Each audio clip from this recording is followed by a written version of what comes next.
All right. We didn't wait for the next generation. Here we go. Quiet on the set. All right. Welcome to the Elk Season Podcast, Season 2, Episode 11. 11. Yes, it is April 27th.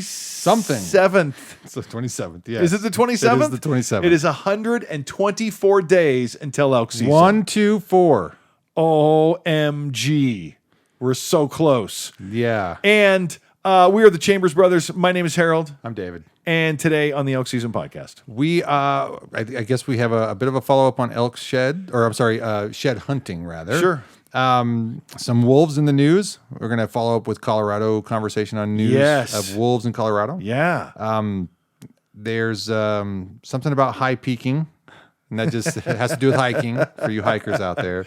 Yeah, if you like to get up 9,000 feet in the Rockies, when I talk about hunting elk, I talk about being 9,000 feet in the Rockies. At the start. That's the beginning. That's the beginner level. Yeah. An interesting, what was a time capsule from 1863, Montana pioneer story that we'll get to. Yeah, good story. So, and I think we don't have a whole lot. And I thought I would come across stuff while I was out of town last week, but didn't. There's a really cool piece of equipment related to bow and a special kind of sight that we'll talk about. Yeah. So, do I need to change my sight already? I'm still trying to figure out how to find the time to put lit knocks on my... Oh, yeah. Yeah, lighted knocks on. Yeah. So there's that. And then some ancient footprints. If we just go shooting, you'll be like, you know what? I'll just put my lighted knocks on now. Why don't you take a round? Right? That's how it would go. Yeah, I know exactly how it would go. I guess I'm trying to hold out to see if you'll buy them first. Oh, you haven't even bought them? No, I haven't. I haven't either. I've got to figure. I need to. I want to. I need to get the right diameter and stuff of the arrow, so I don't buy ones that are too fat or too thin. So gotcha. It's that's the only thing that's held me back is I just don't know that measurement, and so I haven't pulled the trigger, so to speak, on that because there were elk seasons in elk seasons past. My brother and I would scrape together enough money to share 6 arrows. 6 arrows. And there were times we would go hunting where we had maybe 3 arrows between us because we lost the other half shooting them. Practicing. Oh, man. And it's pretty ridiculous, I'll be honest. And I still have a lot of those old arrows now, but they're out of form. I don't use them. They're too big compared to what I like. But yeah, I was just thinking, you know what? I should just get me a fresh 6. I should just get me a fresh 6, get 6 lighted knocks. That way I know what the diameter, what all the stuff is, and I'll practice up with some new arrows. And you need to, and until then, you need to bring over the arrows you have so I can re-knock or reflection. Yeah? Yeah. Okay. So. All right. I'll make them look all pretty, and they'll shoot better, and it'll be the short round, the 2 1/4 inch or something like that, rather than the 4 inch. Yeah, and do you put a curve on them at all? Yeah, you do. Okay, it's a like rifling almost. Yeah, it's a Arizona Easy Fletch. Okay, what do they call it? Cow. What's the term here? Jig. Okay. It's a Arizona gotcha. easy Fletch jig. Yeah. And it super simplifies the process. It's just a matter of what I'm going to do and what I didn't do with mine that I should have done, but what I'll start doing once I get into it that I'll do with yours is I'll take all the fletchings off that are there. I'll make sure that it's nice and clean. I even have acetone that I dip it in. And then I'm going to let those dry, and then I have wraps to go around those ends. So the reason the wrap is important is because as I learned with my own arrows, what I really hate doing is once I get the fletchings off, I've got to scrape what glue is left. Yeah. And so I've got to use a razor blade, and I've got to be careful because then you'll start scraping into the actual arrow. Yeah, layers of and that. So the wrap on the end of the arrow allows you to put the fletchings on the wrap so that when you're done, the wrap just peels off, and it's much easier to refletch. So, and you can buy those. I know there's different ways to do it. You can buy the fletchings that are like heat sealed. Yeah. And I could do that, but I have the Arizona Easy Fletch that I bought, so it's kind of fun. I kind of like the process, so it's just like whatever. Let's get these cleaned up, and then now I know that process. Fun. It's a pretty. And I actually use we have these dinner mats Yeah. In fact, you should bring them over and I can get one prepped so we could probably do a fletching live. I could just show, because it could be done in 30 seconds. We should just start a collection. We should buy 6 arrows every year and just start a collection for the boys. I know, because when they go out and about and start running around doing stuff, they're gonna lose some arrows, and that's the price of an education. I know.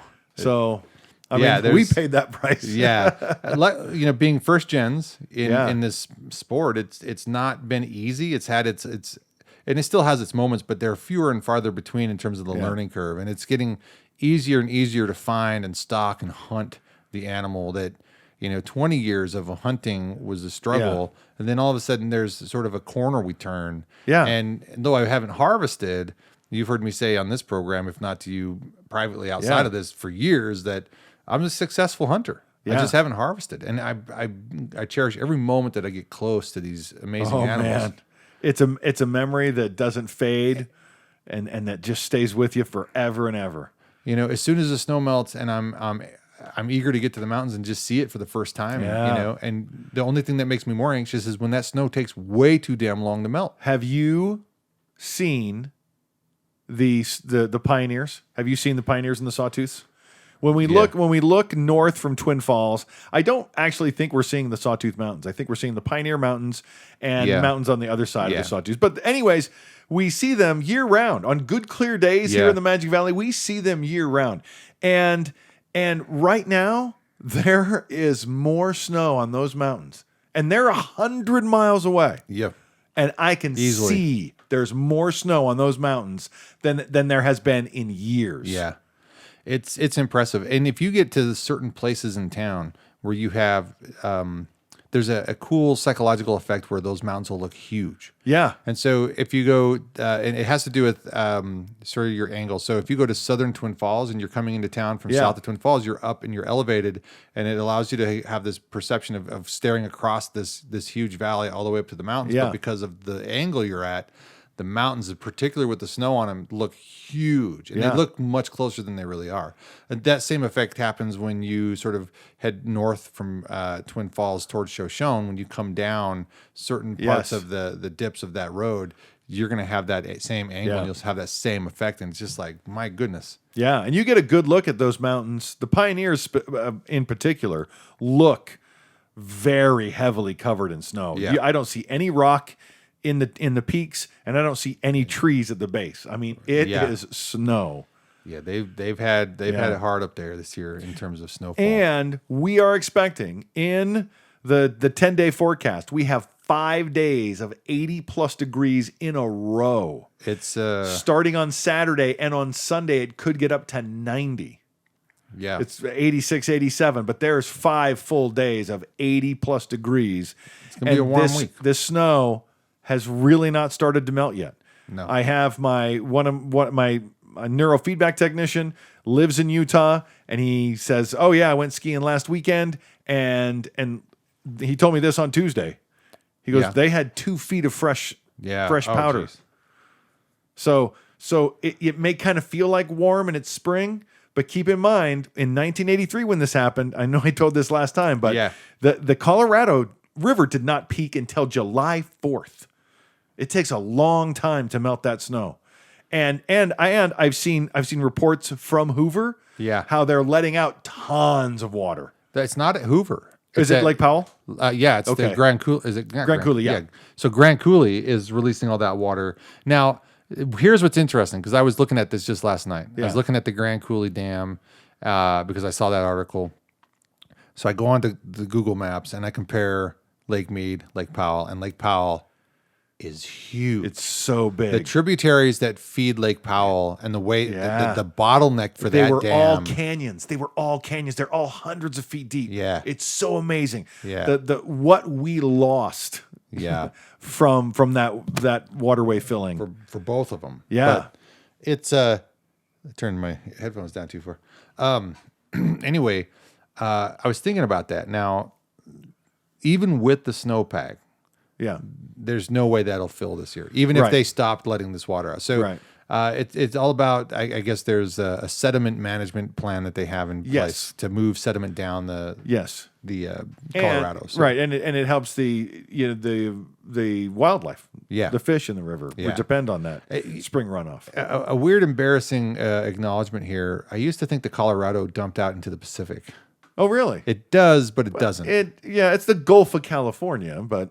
Yeah, which is behind the Baja. Right. So, and I for some reason I thought it went to the other side of the Baja. Oh, it's kind of a silly, dumb thing, but it was only in recent history where I was like, oh, yeah. Well, thank you for updating that data set like 40 years late. Yeah, no, I was working in Coeur d'Alene way back in the day when I lived with Slim. And we were talking about the floods that happened in 93. And I'm telling the people that right there in Coeur d'Alene, I go, well, the headwaters to the Missouri are right there in Montana. All those floods started at the headwaters of the Missouri. They started in the Yellowstone River and they started, and somebody goes, the headwaters of the Missouri River are in Montana? Yeah. Missouri. Yeah. I go, dude, yes. And so ever since then, I'm going, well, what don't I know about the rivers out west? And so I love studying the rivers. Not that I'm an academic of rivers. What do they call it? A waterologist? I'm just kidding. That's not the name. Yeah.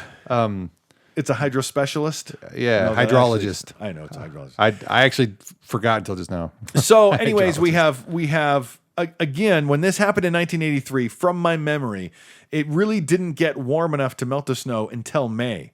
And so Lake Mead and Lake Powell could handle all of that water runoff. But can they handle all of that water runoff at once? Yeah. Very, very different answers. Yes. Right? Because the Colorado is going to flow, right? Mm-hmm. At whatever it's going to flow, it's going to flow. Sometimes in very serious droughts, the water does not reach the Gulf of California. Every drop is spoken for. Yeah. But either way, the Colorado is going to run. Now, if it takes till August to melt all that snow, then it's going to be okay. If it takes till June 15th, right? That's a problem. It's going to be a very serious problem. Yeah. So they're working on that. Also, I saw a really cool, on that note, note on the beavers. Okay. On how much water beavers held back out west. Okay. Because beavers, and there's a great PBS special called Leave It to Beavers. I don't know if you've ever heard of it. I've heard of it, but I haven't watched it. It's so great. It's so amazing how much beavers add to the wildlife, especially out west where it is really dry. And this guy was saying if we had all the beavers back, then you would not even recognize the western United States from outer space. It would be such a wetland. Wow. And I knew a guy in Montana who was a trapper, and he actually had government contracts to trap beaver. Okay. And they're nuisances. You get in too close to somebody's home, and they're a nuisance, and he has to trap beaver. So we can't ever go back to all the beavers that we had. Yeah. But to restoring some of those beavers and understanding how vital they were out west, and how vital the dams are and what they do for us now. But the nuisance aspect, it's a love-hate thing to call it that for me. But I know, because it was always conflicting for me to watch. I know it's going to sound like a left field comment, but it's there. Duck Dynasty. They're always going after them beavers in that show and killing the beavers. And so it's like, let the beavers be. Yeah. There's beavers right down there in the Snake River. Yeah. If you ever end up getting to paddle down there, especially at dusk. Okay. So when I was hiking into the hunt with Jared last year. Yeah. And we're hiking past right at dusk. And those beavers about gave me a heart attack. I've got video of one on that trail. Oh, really? Yeah. Oh, wow. Vess and I were coming out hiking there one time. Yeah. And it was one just feeding, swimming around. Yeah, but it's amazing how the beavers even changed that trail and how we could hike it over the years. Yeah. So the beavers have a huge environmental impact, and so do dams, and they're releasing fish right now. Yeah. Right. They're like, oh, get ready, anglers, go get some fish. I'm like, why are you putting fish everywhere? Yeah. It's a little suspicious to me. Like, why do you do that? Well, because we dammed up the waterways and we ruined fishing for everyone forever, and so now we're just going to breed fish and put them back for you. That's what it feels like. Right. I know that's not 100%. I'm happy we have electricity. Yes. I'm not going to give up my Keurig machine. Oh. Hold on. You Maybe would. you should.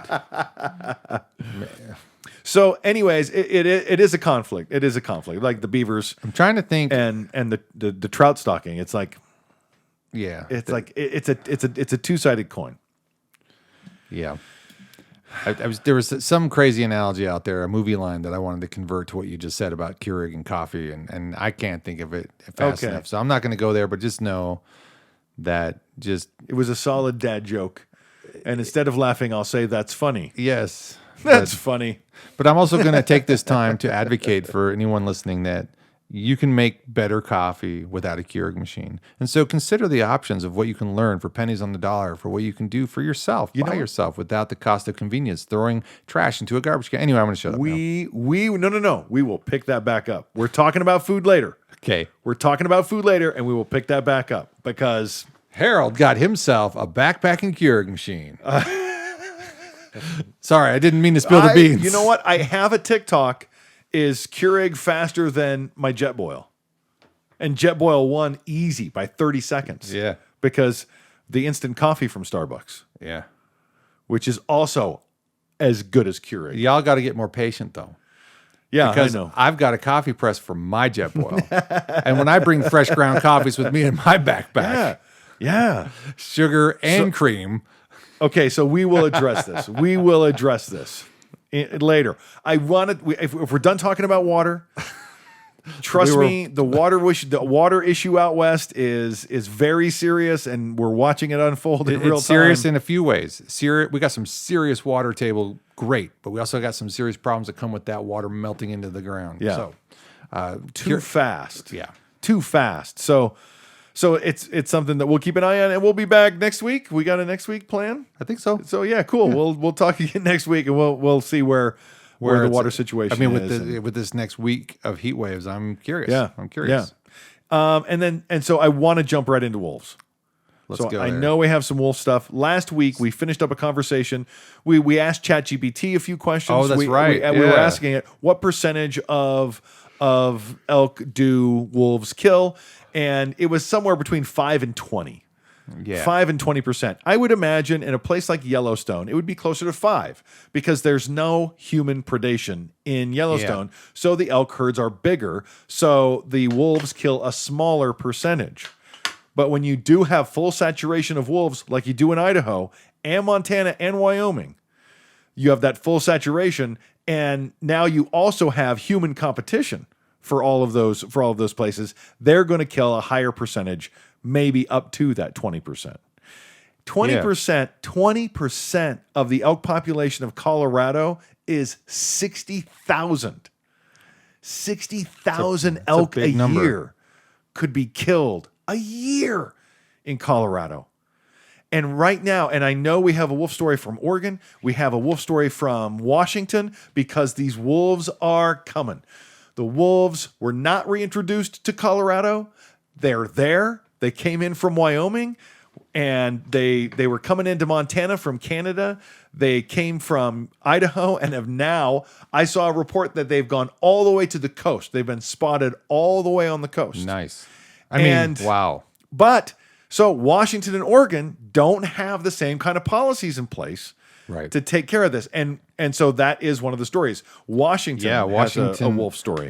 So in 2022, it was reported that the population grew for the 14th consecutive year. Washington Department of Fish, Wildlife, Tribes, and Parks.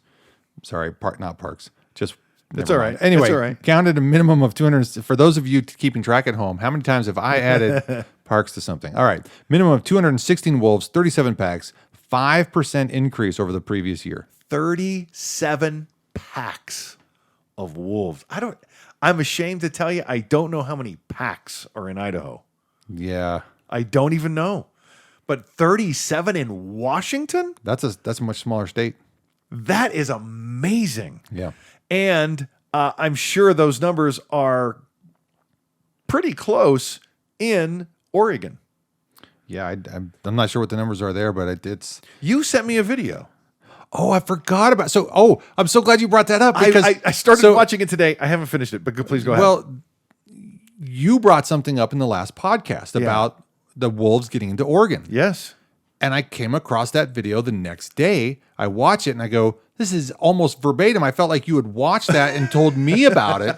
So I just wanted to send it to you, be like, I know, I don't think you had watched it, but I'm like, I've never seen it. Almost exactly what you said about the wolves in Oregon and the controversy around management. And the one thing that they did not say in this video, spoiler alert, of course, if it's not in the video, you wouldn't know that it's there to be spoiled, is when they talk about active wildlife management, they don't talk about, they don't talk about active management of the predator. Right.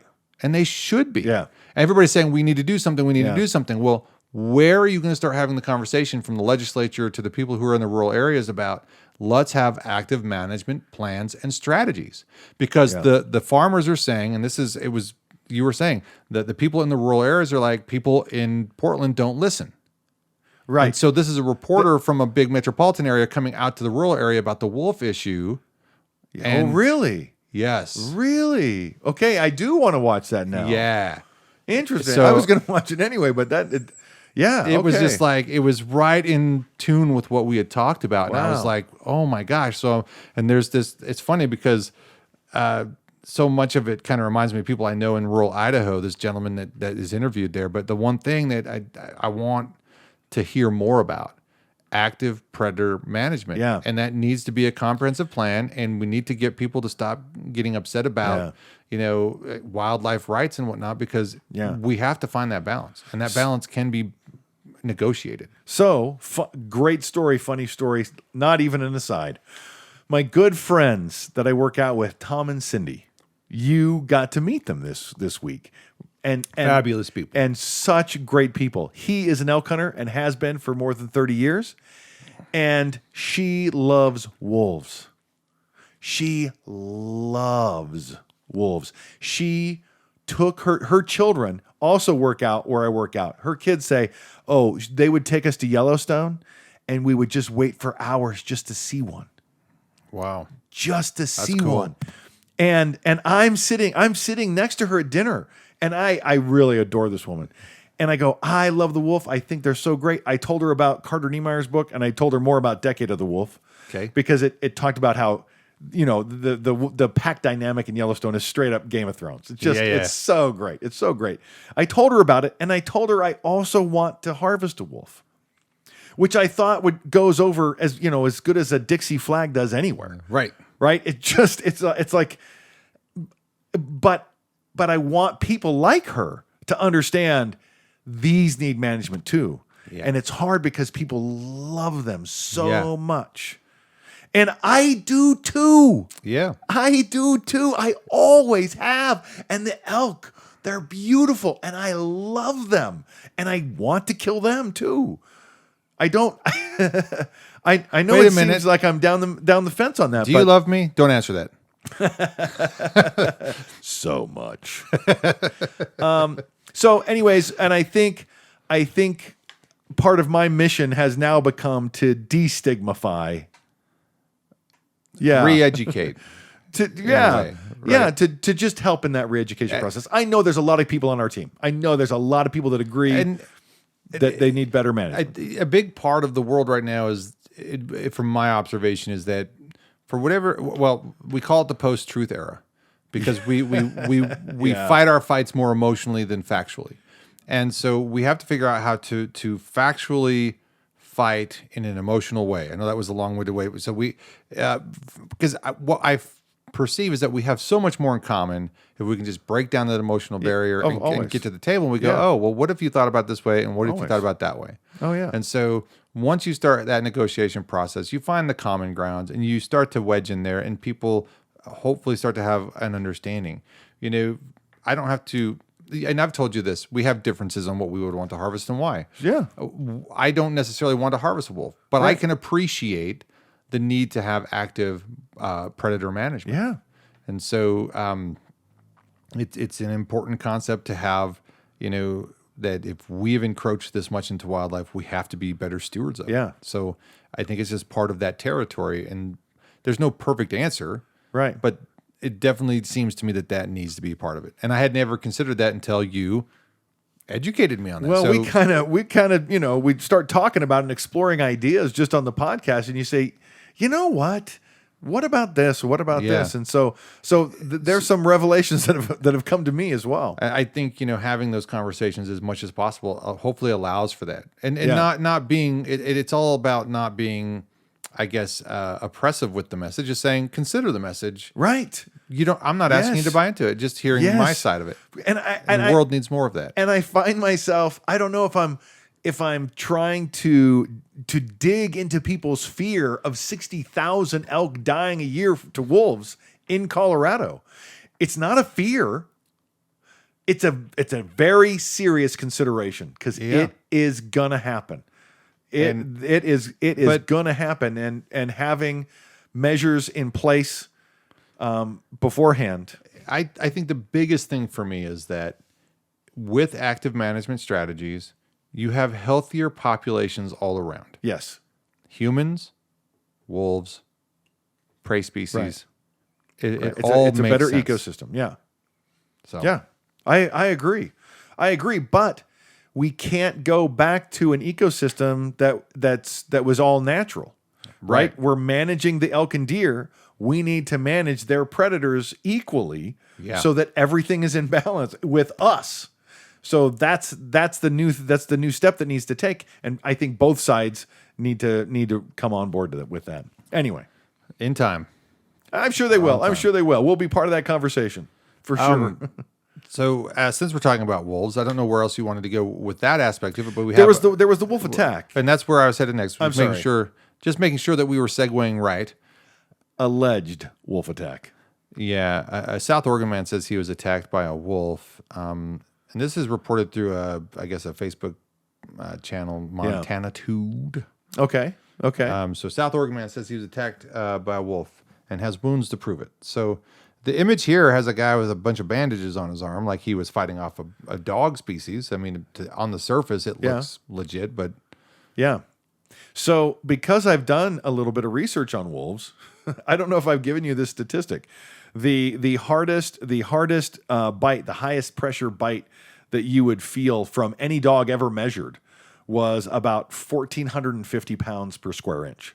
okay. Which is a lot. Yeah, no, I have no doubt. Wolves maxed out the scale at 1,500. Every wolf they've ever tested. Huh. So their jaws are to break bones. They're not made to fight or to puncture, right? They are made to disable and disable quickly. They are wild animals, and I would like some more information on this alleged wolf attack. Yeah, and it does look pretty gruesome for the guy. I whatever happened, I hope he's okay. We don't, I don't know. Just let the data come in. Was it a large coyote? We've heard about coyotes even here in the Magic Valley having some issues. They'll attack. They'll bite for sure. So and a single wolf attacking. Well, let's hold on. Yeah, I know. Because we talked about the oh crap, what is it? I do know of another wolf attack. The toxoplasmosis. Okay. Yes.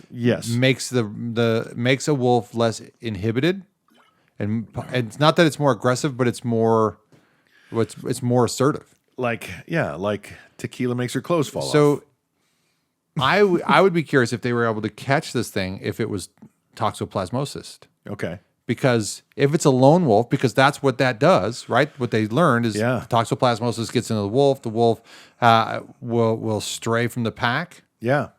And when it finally joins a pack, it's less inhibited and will likely fight to be in that first position. Will rule with an iron fist. So it's possible that it's not a rabid wolf, but it's a wolf that just has more assertiveness in its aggression because, right? So I'm kind of keeping an open mind that way because that story and this kind of thing has happened before. In Minnesota, there was a story years ago in Minnesota. It was just a bite, but it turned out to be a wolf, but a very young wolf that was just kind of curious. Yeah. Like, if I got to get my own meals, what's this thing sitting here? I think it was a lone wolf. he was abandoning his pack. Yeah. And he just wanted a friend, and he saw a human, and he's like, "Hey, want to be my friend?" And he just started biting him. And he's like, "But I just be a friend." I'll take you home with me. So I think it was a bad misunderstanding. I think both of them needed to communicate better. Look for a follow-up on the Yeah. South Oregon wolf attack, because if I see something, or if you know of something, please drop a link. Let us know. Yeah. Comment. Anybody, please comment. Oh, wait, I'm sorry. Ever. I It told you doesn't I wasn't matter. going to do that. You know what? I'm really taken in by this, the Bannock Association post here. Should we just segue there? Yeah, the Bannock Association comes out of Montana. Okay. And yeah, that's great. Let's talk about it. April 19th, 1863, Montana pioneer Granville Stewart was... So the Civil War is going on right now. Yeah, that's right. During That's this. right. Yeah, 1863. 1863. Yeah. He's in his cabin at Gold Creek and noted some business dealings he had on his day in his diary. Quote, traded 4 gallons of pure spirits to J.M. Morgan for a good new horse. This would seem to be a rather high price for spirits, but Morgan will add a few pounds of plug tobacco, a quantity of cayenne pepper, and some mountain sage tea and rainwater enough to fill a barrel. This will enable him to start in the whiskey trade in the first class shape. Fantastic. Where do you get 4 gallons of pure spirits? Did he make it? There's no context. I know. It makes me thirsty. And well, I need a horse, and I got 4 gallons. I know. I told you about a book I read called The Indian Captive. Yeah. And a little boy was taken captive by some Native Americans over in the Midwest. And he was traded for 4 gallons of whiskey, then 8 gallons of whiskey, then 12 gallons of whiskey. And they kept trading him up until they got a tribe, or they got a couple members of a tribe that had lost a son to illness. And they said, okay, this is going to be a gift to this couple. Oh, wow. And that couple raised him. Yeah. Wow. I think 26 years before he saw any of his own real siblings again. Wow. But he did find them. Anyway, fantastic story. But yeah. Just those old time capsules are priceless. Yeah. You know, the books we read and the stories we read. And when you Yeah. get something, it's just kind of like, wow. So, and I like to think about what we need, what we pack when we go into the woods. This Yeah. guy's in a place called Gold Creek, and he gives up 4 gallons of distilled spirits, and Jeez. he needs cayenne. Right? Yeah. Plug tobacco and rainwater, Yeah. which is, better than creek water, I guess. Yeah. So, yeah, the interesting things what we pack. I watched an episode of what's called bike packing. I know I tried to get you into it at one time, I know at least I was going to get into it. I think I still might. Anyway, it's called bike packing. You backpack with a bike. Okay. And they bike pack and fish for 130 miles through Idaho. Oh, And yeah. they are literally have a shopping cart full of freeze-dried meal pouches. Yeah. So now we can go ahead and talk about coffee. Okay. Because coffee, I don't even have coffee in the woods. Neither do I. I stopped that a while ago. There's nothing. I mean, I have hot cocoa. Yeah. I love hot cocoa in the morning. It's so good. I think I need so much extra sugar. Yeah. I find that I eventually I think I'll get back to the hot cocoa maybe. Yeah. I for a while I didn't mind the whatever it was, Verona or the Veranda. Yeah. Instant coffee, but It was via veranda. so because when we hiked into the canyons or whatever we call it, The Gulch? the Gulch, Yeah. I had the instant coffee. Then the next year I brought the press. Yeah. When I had my own, I had not only that, I brought little packets of sugar and I had little half and half. I brought the whole tilt. Yeah. If you could have a cup of coffee that tastes as good as when you're sitting at home. Yeah, and I did. I had 2 cups. Now, Was it as good as home? oh, it was on par. It was on par. Okay, Yeah, okay. it was delicious. It was great, but I would need to bring a porcelain cup, I guess, because I just taste tin and, I didn't care for the way I started the sweat. It was just too good. Too much caffeine. Too much. really? It Yeah. increased my my heart rate before I even got on the trail. And I thought, you know what, this doesn't seem right. Yeah. So I'm trying to avoid caffeine in the morning when I'm hunting because I never need caffeine in the woods. Yeah. I mean, sometimes you probably wish I did, but I'll just take a nap. I'll be fine. I'm slowly getting into the nap culture. 15 minutes. So, but if I had, it's hard for me to even so I bought the coffee press. I have 2 coffee presses, Yeah. but I don't use them anymore. And unless I go camping and I'm not hunting. Okay. So that just goes to my point of, I know I give people a hard time for freeze-dried meal pouches, Yeah. but man, if that's your thing, Yeah. if you really think that tastes good, if you really do, Knock it out, man. Knock yourself out. Yeah. But but they were complaining about how much space it took. Yeah. And I need to do another video to show the volumetric difference between one pack of Idaho Spuds has the same caloric content as a full freeze-dried meal pouch. Yeah.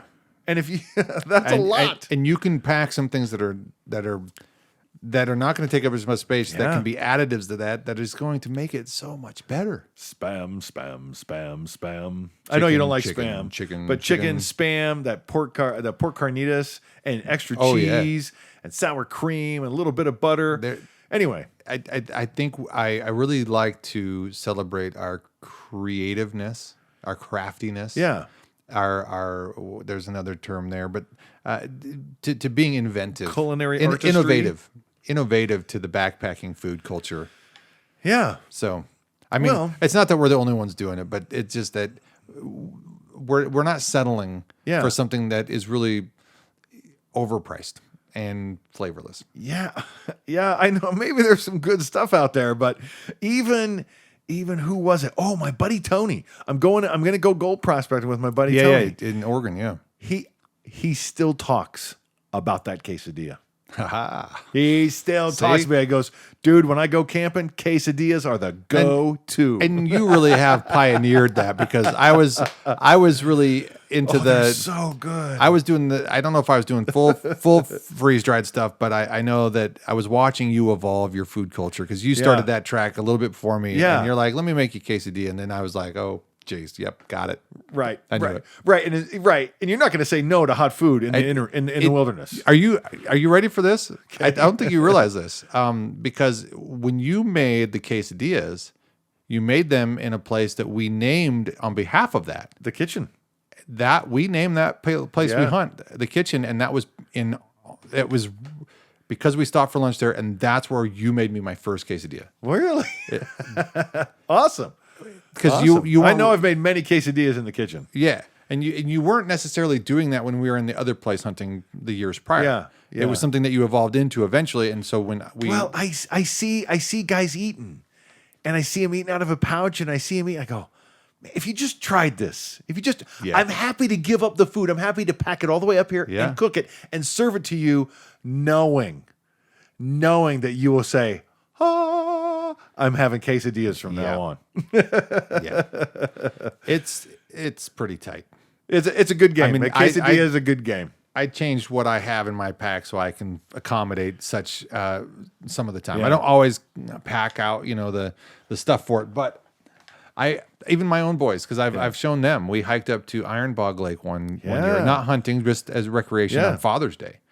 And we got up to the lake, broke out the gear, made some quesadillas. Yeah. And they're like, when are we doing that again? And sadly, it's not, we haven't, I think the one time we tried to go back, the snow was still up there and we couldn't get through on Father's Day. So the road was still blocked. I took my family to the same lake on Father's Day, and we had to hike through snow, and the lake was iced over still. Yeah. When Father's Day, that's mid-June. Yeah, we went up there on Father's Day. Yeah. The one time when I made the quesadillas, and there was clear and it was beautiful. I got great pictures, but it's gonna be one of those June places this year, I think. Yeah, it's going to be a July or August place. Yeah, that's what I meant. Yeah, I knew it. Okay, so that's talking about the food stuff. Since we're talking about hiking, let's go there. Because Iron Bog's what, 4,000 feet? Sorry, Iron Bog is 9,000 feet in the Rockies. It might even be higher than that. I think it is. Because Goat Lake, Iron Bog's in the Pioneers, right? Yeah. And Goat Lake is just up from that. So yeah, Goat Lake is the 10,600 feet. And So there's when we hiked Mount Bora the first time, for whatever reason, this memory stuck out to me. We're getting down, we're getting close to being done. I don't know if we're getting close to being done, but we've peaked already. We're coming back down, and we're in the wooded area at this point, and we come across this hiker coming up, this older guy, and he's got his trekking poles. And, okay, I remember. And we stopped to have a conversation. That's right. And the first thing out of his mouth is like, "You guys high peakers? Are you guys high pointers? High pointers? Yeah. And I told you Chris Anderson's a high pointer. Yeah. Have you talked to him about it? I yet? haven't. So anyway, so it was an interesting conversation. I thought more about that since then. But high peakers or high pointers is what I think they're called. It might be high peakers. High peakers, high pointers, either tomato kind of thing.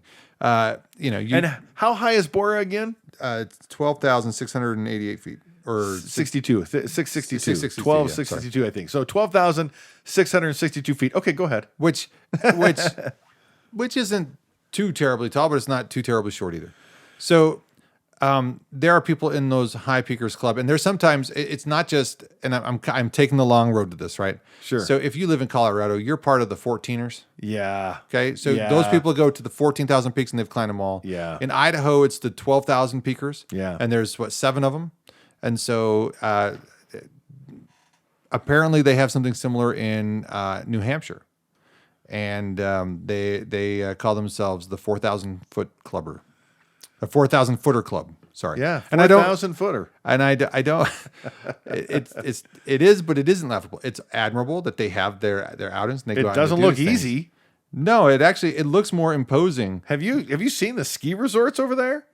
There are so many ski resorts back east, but 4,000 feet. My driveway, like you said, is 4,000 feet. Yeah, it's over 4,000 feet. It's really not truly comparable, right? It's not. But it's not. It's because it's all relative to where your starting point. Of course. It's just kind of an interesting thing. So it's meant in good humor. Well, New you see Hampshire. the picture and you're like, look at those rocks. I wonder where that 4,000 feet.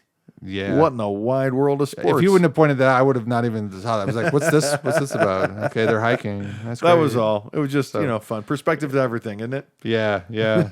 So, and then there's the extreme peakers or high pointers, that do the highest mountain peaks in the world. Yeah. Right? So I'm not going to go that far. No. I once thought maybe, but there was a show in the mid 2000s on Everest. I think it's on the Disney, not Disney, but Disney has the National Geographic. It's on there. Okay. And it's out there, man. Yeah. It's people hiking up Everest and every day of the year. It's yeah, it's a mess. That altitude sickness they get there. I mean, if you thought you got altitude sickness at 12,662, and I felt like I was. I felt like it was there. There's the systems that your body starts to shut down. There's an episode where there was a medical doctor that's hiking up, and he comes across a group of people of Sherpas dealing with this one guy, and he basically, I think he halted his climb to help this guy who's got this condition based on the altitude that could kill him. Yeah. And because your brain starts to swell. Oh, geez. And it'll cause your eyes to bulge out because your brain's getting so swollen. It's gruesome stuff. Oh, wow. So that alone, I'm good. You know what? Yeah, Idaho's fine. Idaho's high enough for me. A, I don't need to lose my life on a mountain that they can't recover me from. And B, I don't need to lose limbs because I got frostbite from getting stuck on a mountain that took me too long to get down from. Yeah. So Everest, do your thing. It's all their calculated risk, and good for them. I'm glad they're into it. It's just not my thing. Not mine. Gear, it's hard. Once you start buying gear, it's hard to stop buying it in some ways. And one thing I haven't done enough of is buying gear for my bow, because I don't know. I buy a lot of guitars and mixing boards and computers, but I want to buy more gear for my bow all the time. And on top of that, I have two new excuses to buy more bow gear. Yeah. Because they both got licensed, or they haven't been licensed, but they passed the class to be licensed. Yeah. And so I've got more gear to buy. Yeah. And maybe I can sneak some new gear in with that. For me. I hope I didn't hear that. This site, we've talked about these sites before, but Yeah. it's a site that you can dial into. There's only one pin. Yeah, there's it's only one just pin one on the pin. site, and you have a yardage on the dial. Yeah. And so you raise and or lower it for your particular yardage. I just think that's fantastic. Isn't that cool? I know. So what's this extra $180 charge here? It's times 3, honey. Each of my boys get one. Yeah. So- yeah, that was a spendy one. Don't worry, I wrote you an IOU. Yeah. Here you go. Don't want to lose that Don't one. wanna lose that one. So pretty cool stuff coming down the pipeline for this year. And how many days away? 124 days. 124. Yeah, until elk season. It's going to be here before I know it. And I have so little time. I'm getting involved at the campus in good ways. Yeah. But I also recognize that it's pulling more on my time in September. And I know that that's a cardinal sin in your world. It is. And so I only because it has to be. yeah. It just has to be. I've missed too many elk seasons. I'm 50. I'm not missing any more. I don't know. Maybe you'll get there. Maybe you'll get to a place where you go, yeah, elk season, good. If I could have a September sabbatical every year, Yeah. that doesn't work that way, Yeah. but I'm going to have about the same amount of time as last year, so I have to make it work. But I'm not doing the time during Labor Day weekend. That I know. Okay, That's fine. That's fine. Labor Day is going to be a short and sweet thing, and I might be able to pull off a few extra days at the end. Just one of those things. Okay. Are you talking a Thursday, Friday, Saturday, Sunday? That's what I'm hoping. Okay. Okay. I'm hoping. I'll take a Wednesday if you got it. We'll I will see. do whatever I have to do to be there with you for the whole time. I have quit jobs to go camping. Good jobs. Jobs, that's plural. It's bad. So, I don't know. I'm heartbroken because I want to be able to dedicate more time, and so it's Okay. It's just kind of the reality of my world right now that I can't overextend myself. It really, in a big way, it has to do with Suicide Awareness Month, Right. which is September. Is it really? Wow. And CSI is starting to go big with mental health initiatives, and so Yeah. I'm actually part of a forming committee, a mental health group, among other things. But Okay. But there's things that are being planned by this committee, and I'm just like, I'm glad I'm there, so I know Okay. because I can assert myself, say, hey, I'm going to be gone this or that. Yeah, yeah. But at the same time, it's like, Well, pick your days. I've got it picked already. Oh, you do? It's- Okay. I've already got it on my calendars. Okay, awesome. But I guess my worry is something's going to come down the pipeline. It's like, oh, you have to be there, and so Yeah. I'm just like, self-care, gotta go. Because Yeah, it for really real. it is my self-care. It really is. It you know? is. It's such a great mental health break. September saves me. It's my reset. September saves me every year. So I have made it a priority because of that's one of the And reasons. it's still a priority for me. I just Yeah. I don't know. There's nothing to regret. It's just the situation I'm in at the moment. Yeah, you know? I know. I missed a lot of elk seasons, raising a family, and now screw those idiots. Oh, and I'm kidding. And Yeah, on top of all that, yeah. I've got a child who really wants to play football. Oh, that's okay. That's okay. We'll figure it out. That's okay. I'll come to almost every game. Right? I will. I really support that. Yeah, you can hunt elk the rest of your life. You only get to play football a very small amount of time. Yeah. So Yeah, so you don't miss that. My son is. I think my son's going to get married in September. Tiger. Okay. Yeah. So I go, okay. I won't miss it. But I won't miss you hunting either. So anyway, if you okay. So I got you. Yeah. So you're telling me that there's a get those specific days date. planned, I go, sorry, I'm busy. Right. You change the date. No, he's already postponed it. It was supposed to be this year. Okay. It's not going to be until 2024. Okay. And I still won't have my Cybertruck by then. Dang it. But 500,000 people will. Well, I'm guessing at least 500,000. All right. Well, we got one more story here. Fossilized footprints found in White Sands National Park. Multidisciplinary team. Where's White Sands? New Mexico. Okay. Yeah. I was going to say, I thought these footprints were in Utah. I wonder if they found some in Utah, but they also found some in White Sands, New Mexico. Fossilized prints were made between 23 and 21,000 years ago. Either way, it's more than 20,000 years ago. So when I think of bow hunters in the past, Yeah. I can go back 20,000 years to the Rocky Mountains, to the stretch of where elk bugle. Yeah, timeline of North American human habitation is really turned on its head with that. It really is. It really is. And there's more. There's more to come. There's always more evidence that they're going to find. So we're just filling in the gaps. But I love the story. I love the story of the human migration, the human story, and where we came from, and you know, all the different crazy things that have happened. And you know, that story that they said, well, we found North American DNA back in Asia. Yeah. You're like, it not only did it get over here, it went back, and it went back that way. So that's kind of cool. Yeah. I am actually on the same hallway now as our anthropologist, resident anthropologist. And so when we get the chance to talk, we can talk for hours. So I introduced her to Tough Trip Through Paradise. Oh, really? And so I was in her office a couple of weeks ago, and we were chit-chatting and talking about this, and I look up and I go, "Oh, you've read that?" And I totally forgot that I introduced it to her. And she's like, "You introduced that to me." It's like, "Oh, you went out and got it." Yeah. Oh, wow. So she loves that kind of stuff. Has she read 1491 and 1493? I'm sure she has. Oh, yes. That was one of the first conversations we had. Like, oh, we've got talks. I asked her what her opinion was of those books. Tell her to read A Land So Strange. Okay. That was complimentary to Cortez, but only 3 guys lived. Okay. Oh yeah, tell her to read that one. All right. She probably has. If you mentioned Cortez, she did some work and she lived in Mexico for a while. Oh wow. Yeah, or was it Belize? Wow. But anyway, she's that's so cool. Right. She's really into that.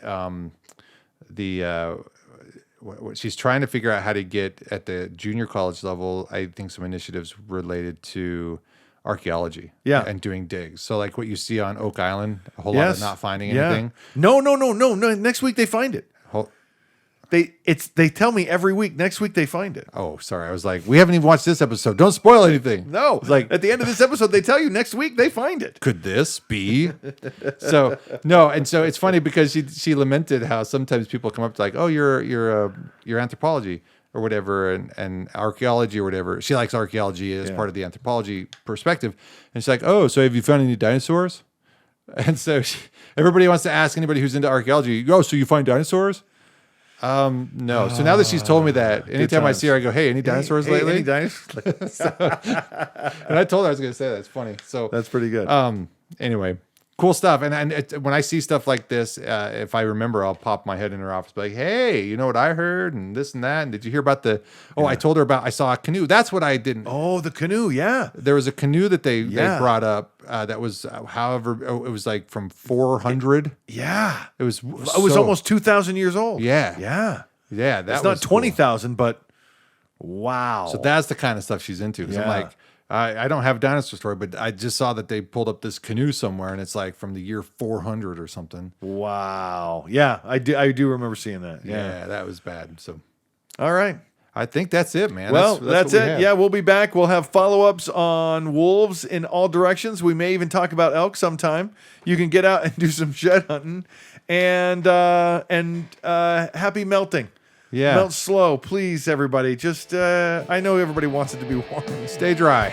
But that's, you stay dry now. Let's go with that. Cheers. Goodbye.